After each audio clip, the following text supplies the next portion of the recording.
আসসালামু আলাইকুম। আজকের স্টোরি শুরু করছি।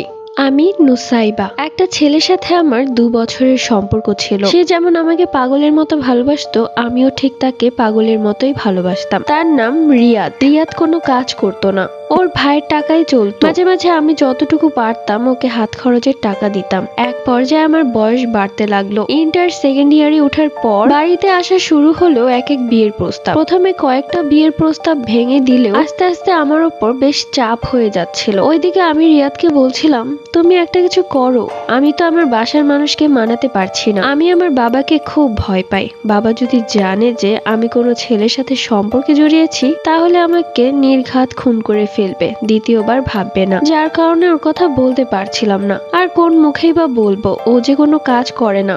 এরকম বেকার ছেলের হাতে আমার ফ্যামিলি কখনোই আমাকে তুলে দিবে না। এরপর আমার বাড়িতে আরেকটা বিয়ের প্রস্তাব আসে। সেই ভদ্রলোকটির ব্যবহার ছিল অমায়িক এবং তিনি প্রভাবশালী ছিলেন। তাকে এক দেখায় আমার বাবার খুব পছন্দ হয়ে যায়। বাবা ঠিক করে যে সেই ভদ্রলোকের সাথেই আমাকে বিয়ে দিবে। এমনি এক শুক্রবারে সে তার মাকে নিয়ে আসবে আমাদের বাড়িতে আমাকে দেখতে। আমার তো খুব ভয় লাগছিল, যদি বিয়েটা ঠিক হয়ে যায় তাহলে আমি বাসায় কিভাবে মানাবো। রিয়াদকে ছাড়া আমি বাঁচবো না, ওকে আমি অনেক ভালোবাসি। তো দেখতে দেখতে শুক্রবার চলে আসে আর তারাও দেখতে চলে আসে আমাকে। আমি সেই দিন শাড়ি পরে তাদের সামনে যাই। সেই ভদ্রলোকটি আমাকে দেখে পছন্দ করে ফেলে এবং সে ঠিক করে বিয়ে করলে আমাকেই করবে। তারা সেই দিনই আমার হাতে আংটি পরিয়ে দিয়ে গেল। তারা চলে যাওয়ার পর আমি আমার রুমের দরজা লাগিয়ে অনেকক্ষণ কান্না করেছি।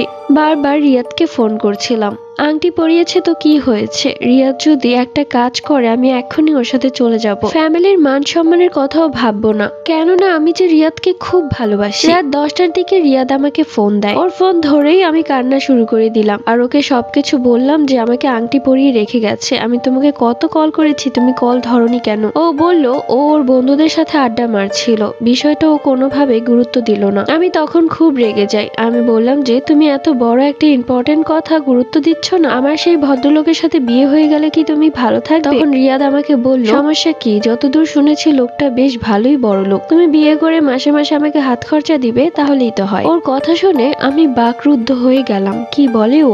রাগ করে ফোন কেটে দিলাম আর ফোন দেইনি ওকে। এরপর ও আর ফোন ব্যাক করেনি। দেখতে দেখতে সেই ভদ্রলোকের সাথে আমার বিয়ের সময় ঘনিয়ে আসলো। সেই দিন ছিল আমার গায়ে হলুদ। আমি সেই রাতে রিয়াদকে ফোন করলাম, ফোন বন্ধ, হয়তো আমাকে ব্লক মেরে দিয়েছে। বাধ্য হয়ে ওর বন্ধুকে ফোন করলাম। পার্ট 2 লাগবে, লাইক এন্ড কমেন্ট করে